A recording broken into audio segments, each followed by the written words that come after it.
that I will faithfully execute the office of President of the United States and will, to the best of your ability, preserve, protect, and defend the Constitution of the United States. Preserve, protect, and defend the Constitution of the United States. So help you God. So help me God.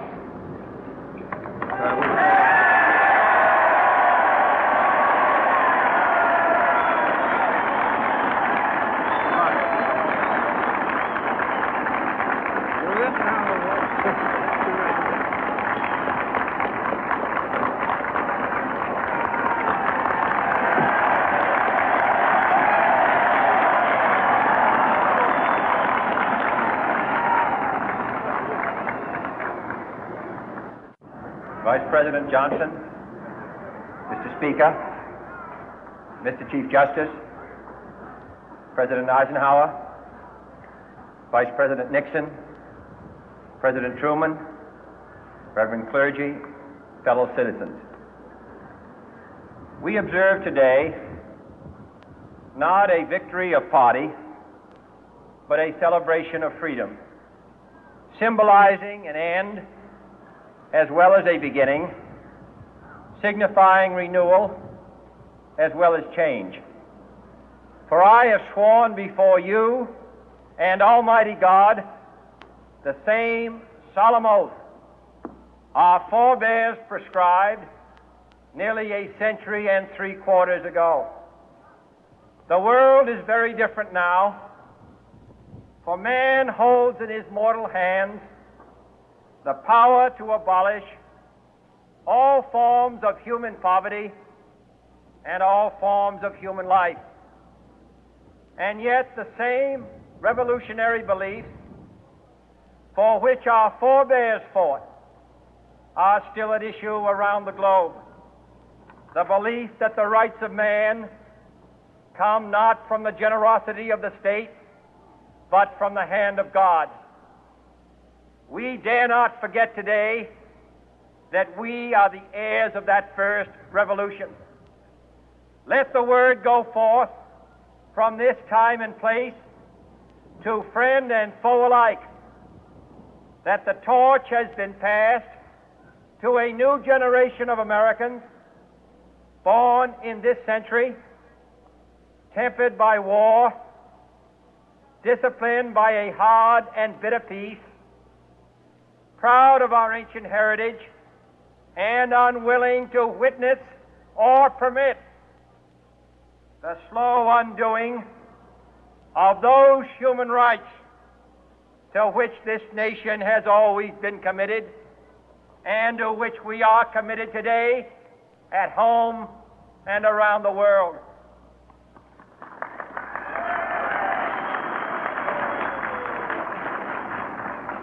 Let every nation know, whether it wishes us well or ill, that we shall pay any price, bear any burden, meet any hardship, support any friend, oppose any foe to assure the survival and the success of liberty.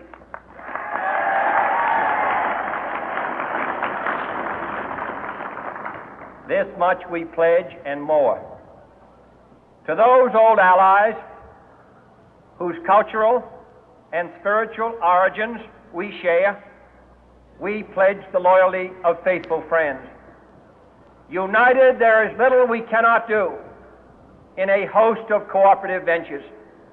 Divided, there is little we can do, for we dare not meet a powerful challenge at odds and split asunder. To those new states whom we welcome to the ranks of the free, we pledge our word that one form of colonial control shall not have passed away, merely to be replaced by a far more iron tyranny. We shall not always expect to find them supporting our view, but we shall always hope to find them strongly supporting their own freedom, and to remember that in the past, those who foolishly sought power by riding the back of the tiger, ended up inside.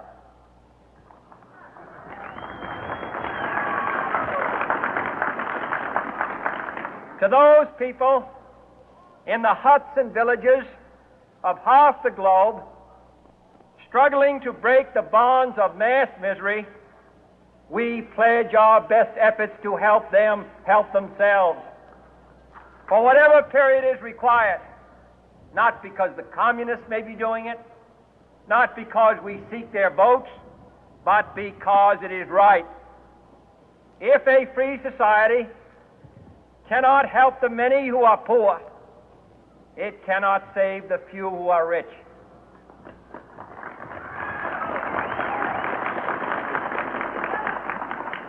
To our sister republics south of our border, we offer a special pledge to convert our good words into good deeds, in a new alliance for progress, to assist free men and free governments in casting off the chains of poverty. But this peaceful revolution of hope cannot become the prey of hostile powers. Let all our neighbors know that we shall join with them to oppose aggression or subversion anywhere in the Americas. And let every other power know that this hemisphere intends to remain the master of its own house.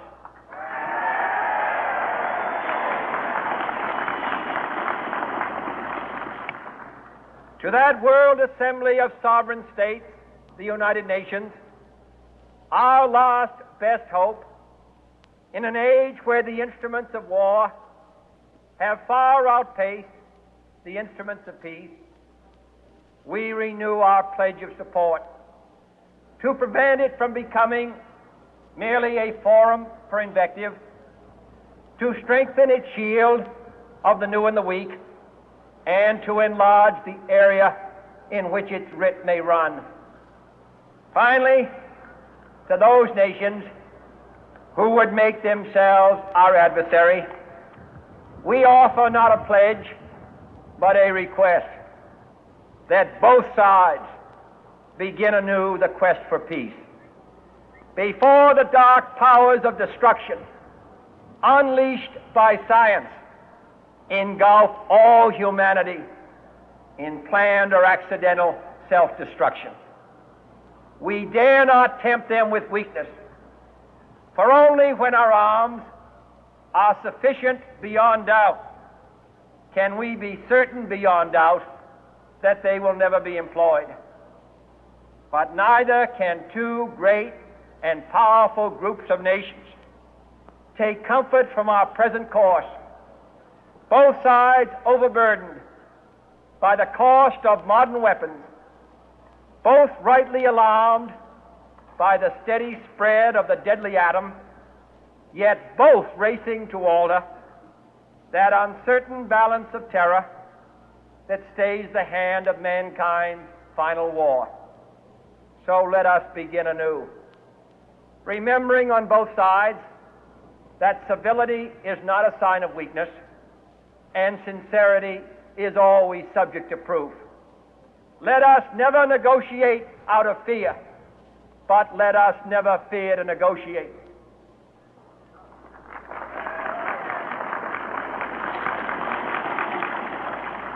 Let both sides explore what problems unite us, instead of belaboring those problems which divide us. Let both sides, for the first time, formulate serious and precise proposals for the inspection and control of arms, and bring the absolute power to destroy other nations under the absolute control of all nations.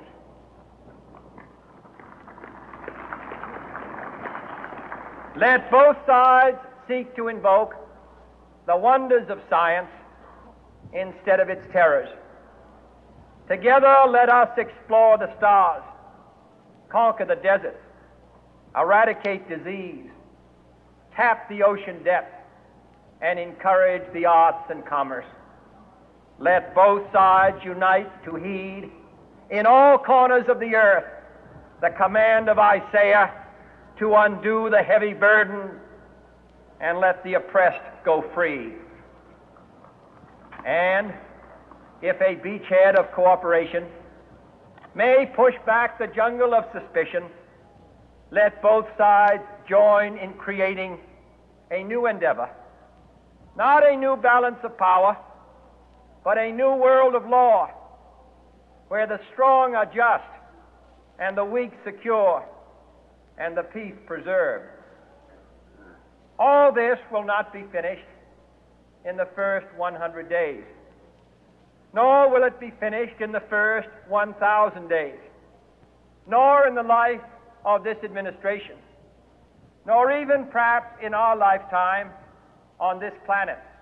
But let us begin.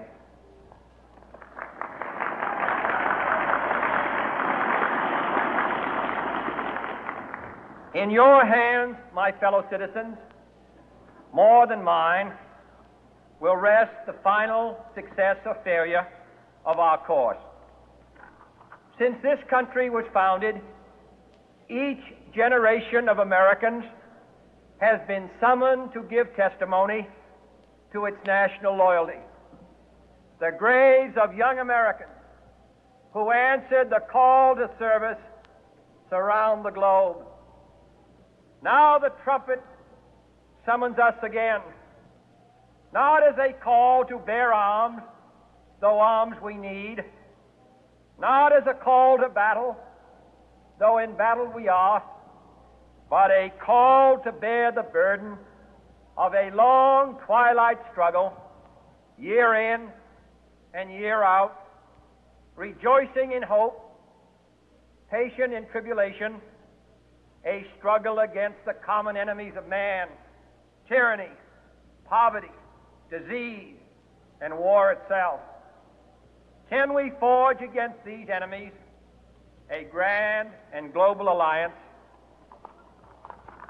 north and south, east and west, that can assure a more fruitful life for all mankind? Will you join in that historic effort?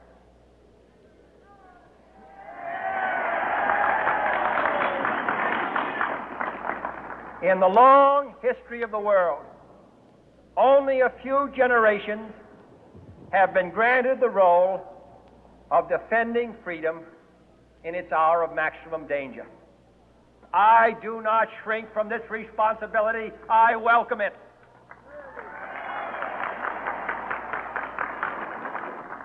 I do not believe that any of us would exchange places with any other people or any other generation.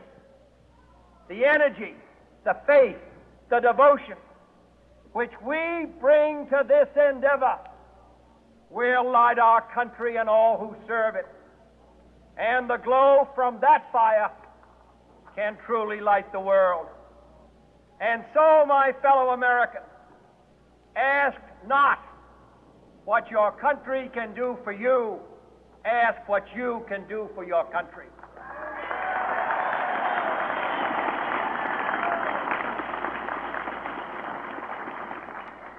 My fellow citizens of the world, ask not what America will do for you, but what together we can do for the freedom of man.